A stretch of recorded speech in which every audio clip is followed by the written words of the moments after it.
All right, so in this fun, lighthearted, and enjoyable video, I'm going to share with you and illustrate how oftentimes modern pop spiritual practice really is an extension of colonization, and people are doing it without even necessarily even realizing it. And they're doing it through exhibiting a couple of different traits and qualities. First is really trivializing something and generally disrespecting it and making it seem almost a bit juvenile and or superstitious. And these are the qualities that are really the most insidious things that colonization has really done to traditional and indigenous cultures. It's one thing to sort through them and find out what's good and what can be discarded, and then basically absorb those things, which the modern sort of Western colonization has never considered doing. And the other side of it is we could just completely burn and destroy all of it, or even worse, could leave some parts of it in place, but really make it seem trivial, make it seem very juvenile, make it seem very superstitious. So we have pretty much what most people are familiar with as terms of Native American culture. What's left of it is like, oh, cute, like, Father Sky and like Mother Earth and animal spirits and all that's cute. But in reality, there's a lot more to that. It was a very complex and rich culture. And in many ways, when people understand Eastern spiritual concepts, they kind of do the same thing, like, oh, chi, that makes sense. It's like this universal life energy that's everything, but also nothing, but also infinite. Oh, that's just like what I think God is this unknowable, infinite thing that's everywhere and all the time. Oh, okay, that must be what they meant, when it actually isn't and has nothing to do with it. And I could keep listing dozens of concepts of which the way majority of people understand them and work with them is deeply disrespectful. It's trivial, it's trivializing, and it makes it seem very juvenile and kind of silly. But people are doing it without even really realizing it. And it's not that there's anything wrong with it. I'm not saying people should or shouldn't do anything. This video isn't a moralistic conversation. I'm not preaching. I'm not saying people should or shouldn't do anything. Really, I'm just trying to bring awareness and hopefully encourage people to go deeper, to realize that these things are much more vast and much more profound and deep than we could really possibly fathom, and that they're also not necessarily worthy of being elevated or idealized. Because the other side of trivializing something and really disrespecting it is putting it on a pedestal. You're going to see a great example of this within celebrity culture and this type of childish way of living. People think putting people on a pedestal is like respectful in some way, but it's actually not, because it's really putting that person in a pigeonhole. It's putting them in one little box and kind of dehumanizing them in a way which is not respectful. And it's basically making them conform to our limited idea of who they are and what they should be, and in many ways making them sort of like some sort of dildo for our pleasure. But then if they do something that we don't like, or they exhibit human traits or qualities, and all of a sudden they're right off the pedestal and we're destroying them and tearing them apart in the media. That's inherently disrespectful from both sides, but is only coming out of this really disenfranchised, disrespectful, dehumanized, kind of mechanized way of living in the world.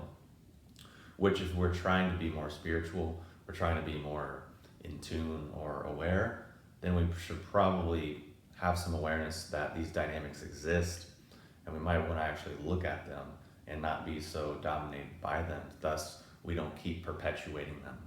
So we can do that by actually realizing our own conditioning, which this always confuses me when spiritual people or people get really upset with me because I make videos like this. But it's like, well, if we look at, let's say, Buddhism, for example, or Taoism, and there are various tributaries and things that have come off of that, basically what they're remarking upon is the conditioned nature of our experience and how limiting that is, and how our conditioning is really the source of our attachments and our suffering and our disease. And through understanding and developing wisdom, we can learn to see through them. So we can have practices like meditation to develop faculties, not just zone out and become diluted and dull and sort of foggy, but actually becoming clear, rooted, grounded, and sharp to be able to cut through the delusion and see the things for what they are. So people are saying they're spiritual and they're saying they're interested in these things, but yet they're unwilling and unable to have these conversations without villainizing people or putting people on a crucifix or any other type of immature type of response, which is indicating they're not really interested, they're using it for some other type of end or means. So oftentimes, the way modern spiritual practice tends to function, at least in America, is kind of as an extension of a vague understanding of psychotherapy, a vague understanding of like self-help, thinking that, spiritual technologies are like healing, and they're gonna like heal my psychological issues or give me a better life or give me some methodology to put a gun to God's head so I can make the universe bend to my will. When in actuality, it's not really ever been the case. Healing may happen, but it's under more of a side effect of a certain process, not as an unnecessary goal. It's a very different type of way of looking at things. But again, we're not seeing our own conditioning and how naive and idealistic we are approaching things because we don't see where we came from and how we got there to be able to actually relate in a healthy way. Just like in a relationship, healthy boundaries make for a healthier relationship. But if people don't know where they start and end, they don't know who they are, they don't know who the other person is, they don't even recognize that that's a dynamic or a thing, there's a real limitation there, which is only going to produce certain results. And that's all we're really talking about here is just efficiency and efficacy and basically looking at certain dynamics. So if we're approaching things from these generic kind of ways that we've inherited from our colonization, disrespectful culture, it's probably not going to produce many good results.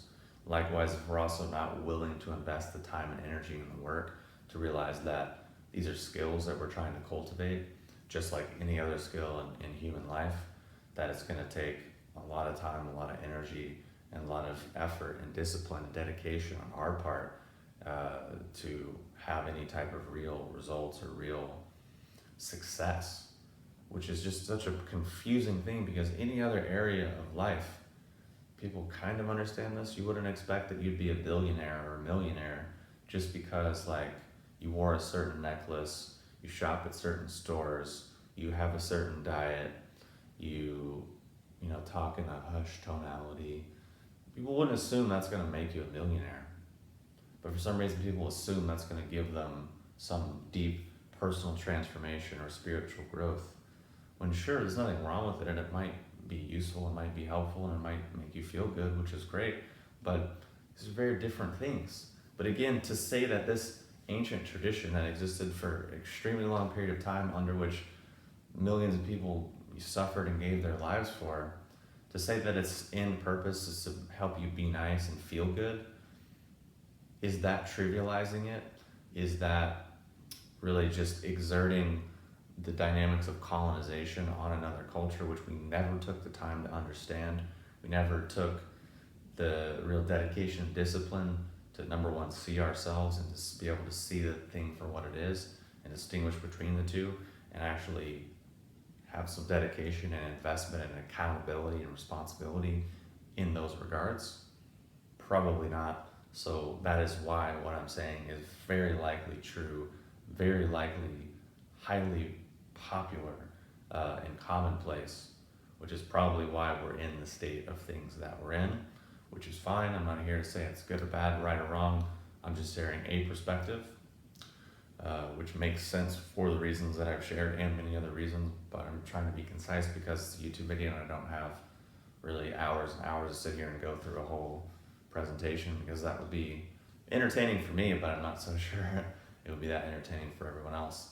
So I imagine this is probably going to garner some ignorance, it's going to garner some probably negative responses, but if that's the case, then it's probably just indicating that what I'm saying is actually true, because it's probably going to hit people in this emotional way and make them react in take their negative feeling and try to put their negative feeling on me, and as if I'm the cause or the reason or the blame for their negative feeling, when in actuality that's just exhibiting the exact dynamic that I'm talking about within the video. So it's like you're wrong, but actually you doing that is telling me that I'm right. So it's kind of a weird and confusing situation. Inevitably be entertaining, but also is completely beside the point, because I actually not interested in that, more interested in actually generating more awareness and actually empowerment within each of our own lives. So hopefully that makes sense. Hopefully it's been helpful, and I'll talk to you soon.